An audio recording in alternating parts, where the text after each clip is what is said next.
नमस्कार दोस्तों, आपका स्वागत है मेरे YouTube channel leader not politician.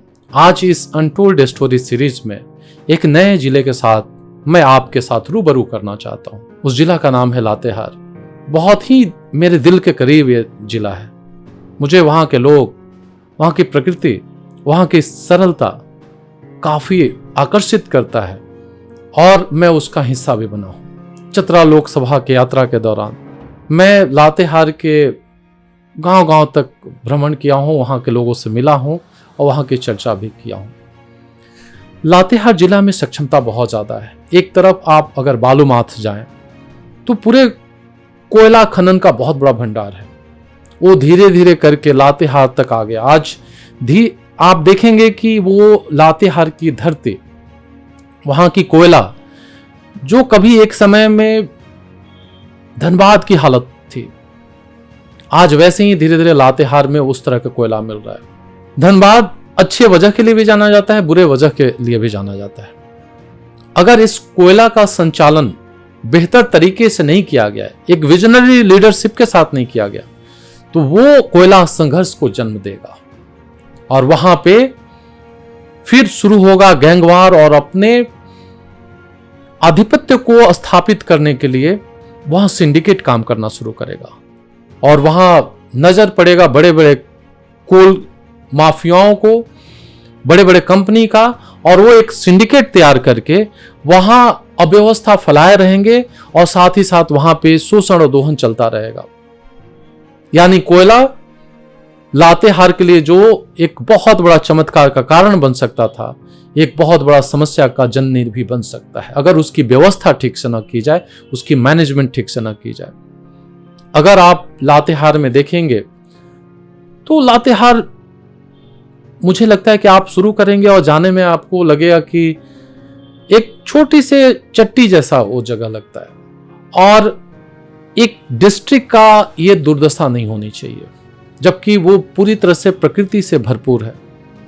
Latehar जिला में ही पूरे झारखंड बिहार के समय जो एक सबसे प्रसिद्ध स्कूल हुआ करता था, नेतरहाट है।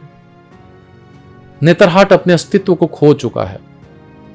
अब वहां पूरे झारखंड के मजबूत और मेधावी स्टूडेंट दाखिला लेने नहीं जाते हैं या उनकी वो प्रायोरिटी नहीं है।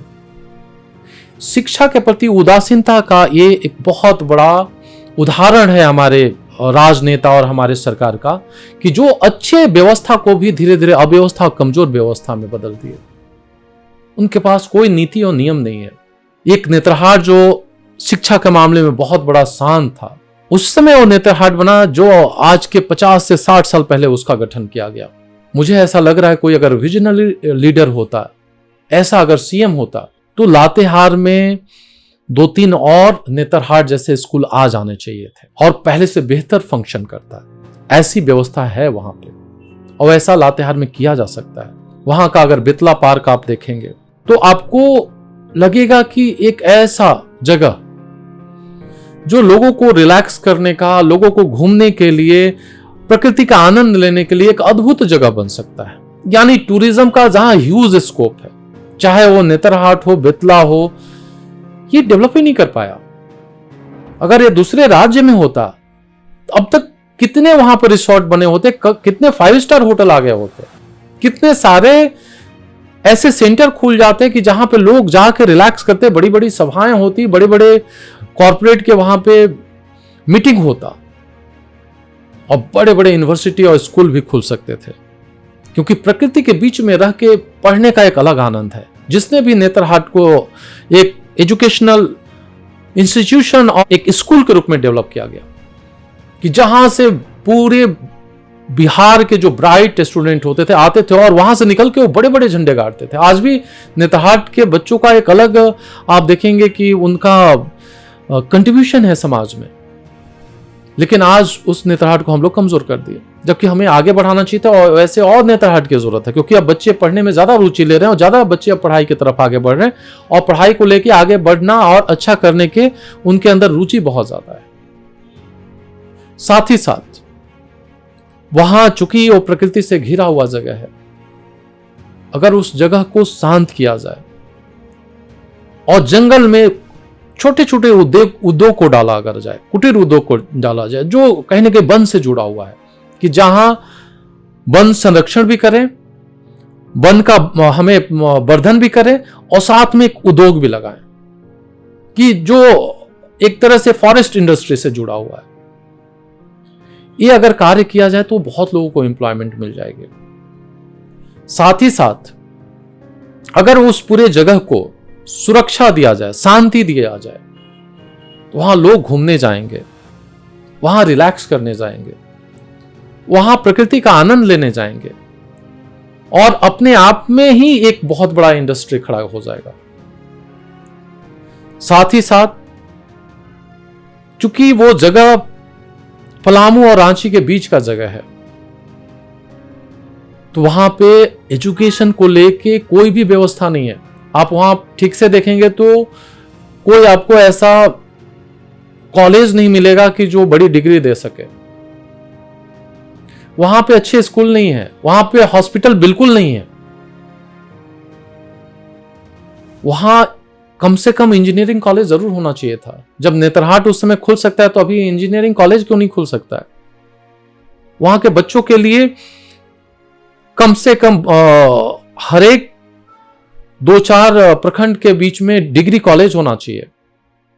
ये सारी अव्यवस्था वहां पे है।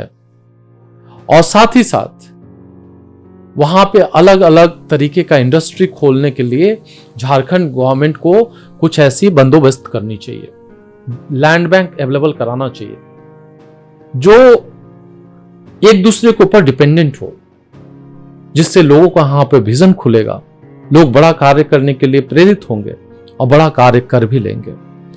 लेकिन डिस्ट्रिक्ट के हिसाब से विजन के कमी के चलते, लीडरशिप के विजन के अभाव के चलते और पदाधिकारियों को लैक्सिटी के चलते वहां पे कोयला को लेके सारे लोगों में एक चमक है कि कोयला का कितना कौन कारोबार करेगा और उससे कितनी धन राशि आएगी, और उसी की इर्द गिर्द वहां सारी राजनीति घूमते रहती है। और उस राजनीति और कोयला का जो हिस्सा बन जाता है अपने आप को सफल मानता है और बाकी लोग परेशान रहते हैं। वहां की पॉपुलेशन में ज्यादातर ST/SC समाज के लोग हैं। उनको बेहतर जीवन देना हमारी सरकार और बाकी लोगों का भी दायित्व है।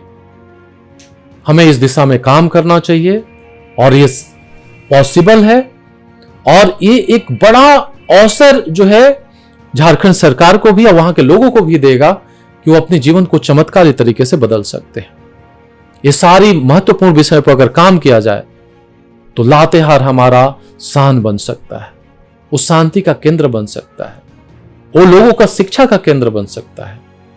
ये सारी चीजें नहीं हो पा रही है, इसलिए करने की जरूरत है। आप अपने सकारात्मक विचार हमारे YouTube चैनल पे साझा कर सकते हैं, इसको लाइक भी करें, सब्सक्राइब भी करें, और आगे इस चर्चा को हम लोग नए किसी जिला के साथ मिलेंगे और एक नए झारखंड और बेहतर झारखंड की चर्चा हम लोग लगातार करते रहेंगे। बहुत बहुत धन्यवाद।